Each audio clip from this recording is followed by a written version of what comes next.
খুলনা আসনের বিএনপি মনোনীত প্রার্থী আমিনুল হক তিনি গণমিছিল করছেন। এই মুহূর্তে রয়েছে ঠিক পল্লবীতে, ঢাকা রাজধানীর পল্লবী এলাকা থেকে তার যে সংসদীয় আসন, সেই সংসদীয় আসনটি থেকে তিনি গণমিছিল বের করেছেন। কিছুক্ষণ আগেই পল্লবীর যে বিআরটি যে বাস ডিপোটি রয়েছে সেখানে এই একটি সংক্ষিপ্ত সমাবেশ হয়। সেই সংক্ষিপ্ত সমাবেশের পরপরই তিনি দেখতে পাচ্ছেন যে গাড়ি থেকে তিনি দাঁড়িয়ে তিনি হাত নাড়ছেন। এলাকাবাসী যারা রয়েছেন দুপাশে পার থেকে শুরু করে সাধারণ মানুষজন তাদেরকে তিনি হাত নাড়ছেন। হাতে ধানের শীষের যে প্রতীক, ধানের যে শীষ, হাতে নিয়ে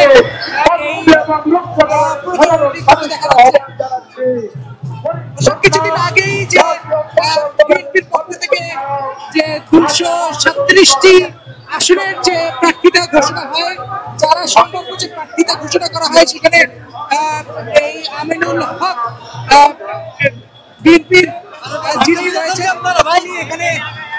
তিনি এখানে পেয়েছেন এবং সম্ভাব্য প্রার্থী হিসেবে তিনি মনোনয়ন পেয়েছেন। এবং সেই আমিনুল হককে আমরা দেখতে পাচ্ছি তিনি এই যে গাড়িতে দাঁড়িয়ে তিনি সাধারণ মানুষজনকে তিনি হাত নাড়ছেন এবং গণমিছিলটি কিছুক্ষণ আগে শুরু হয়েছে। সেই গণমিছিলটি কিন্তু সামনের দিকে এগোচ্ছে।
ঢাকা 16 আসনের বিএনপি মনোনীত যিনি প্রার্থী রয়েছেন আমিনুল হক, তিনি গণমিছিলে বের হয়েছেন। কিছুক্ষণ আগেই যে পল্লবী এলাকার ইটি রয়েছে, পল্লবী এলাকা থেকে তিনি একটি সংক্ষিপ্ত সমাবেশ শেষ করে গণমিছিলটি নিয়ে ইতিমধ্যে রওনা দিয়েছেন। এখানে বেশ কিছু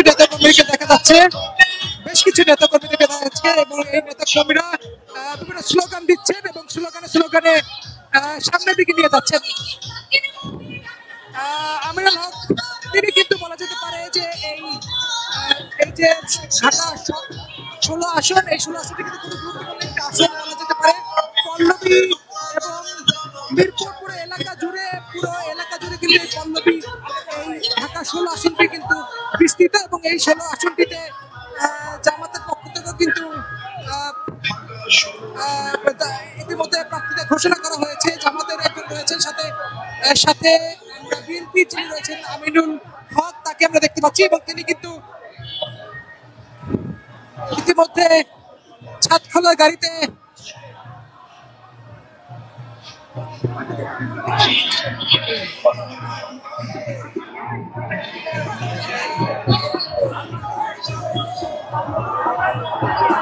যদি একটু তার সম্পর্কে বলার চেষ্টা করি, তিনি কিন্তু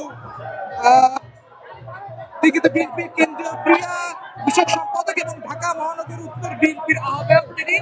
এবং এই যে ঢাকা 16 আসন, সেই ঢাকা 16 আসন কিন্তু ইতিমধ্যে জামাতের প্রার্থী ঘোষণা করা হয়েছে, যেখানে কর্নেল অবসরপ্রাপ্ত আব্দুল বাতেন তিনি কিন্তু এই ঢাকা 16 আসনটিতে লড়বেন।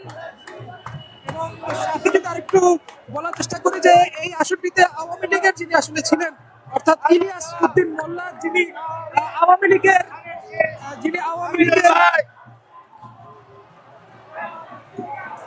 প্রার্থী ছিলেন। এবং এই গণমিছিলটি কিন্তু ইতিমধ্যে পল্লবীর যে 12 নম্বর বিআরটি বাস ডিপোটি রয়েছে সেখান থেকে শুরু হয়েছে এবং এটি 10 নং পপুলার ডায়াবেটিক সেন্টার হয়ে হয়ে 6 নং বাজার হয়ে পরবর্তীতে চলন্তিকা মোড় হয়ে আরামবাগ ও আবাসিক মোড় দিয়ে রূপনগর টিনশেড হয়ে ঘরোয়ার মোড়ে এসে শেষ করবে এই গণমিছিলটি। কিন্তু ইতিমধ্যে দেখতে পাচ্ছি যে পল্লবী পার হয়ে যে মিরপুরের দিকে অগ্রসর হচ্ছে এই গণমিছিলটি। এই আসনটি কিন্তু ঢাকার একটি খুবই গুরুত্বপূর্ণ একটি আসন এবং এই মিরপুর রূপনগর পল্লবী এলাকা অংশ নিয়ে গঠিত এই ঢাকা 16 আসনটি এবং ক্ষমতাশীল দল এবং বিরোধী দল উভয়ের কাছে কৌশলগতভাবে খুবই গুরুত্বপূর্ণ ছিল এই এলাকাটি এবং এই এলাকাটিতেই আসলে লড়বেন ঢাকা 16 আসনের বিএনপি মনোনীত প্রার্থী আমিনুল হক এবং জামাতের পক্ষ থেকে কিন্তু ইতিমধ্যে প্রার্থী ঘোষণা করা হয়েছে এই আসনটিতে, যেখানে এই আসনটিতে কর্নেল অবসরপ্রাপ্ত আব্দুল বাতেন নামে যিনি রয়েছেন তিনি এই আসনটিতে জামাতের প্রার্থী হিসেবে তিনি লড়বেন। আমরা দেখতে পাচ্ছি যে বিএনপির মনোনীত প্রার্থী যিনি রয়েছেন আমিনুল হক তিনি ঠিক গাড়ির ছাদে উঠে দাঁড়িয়ে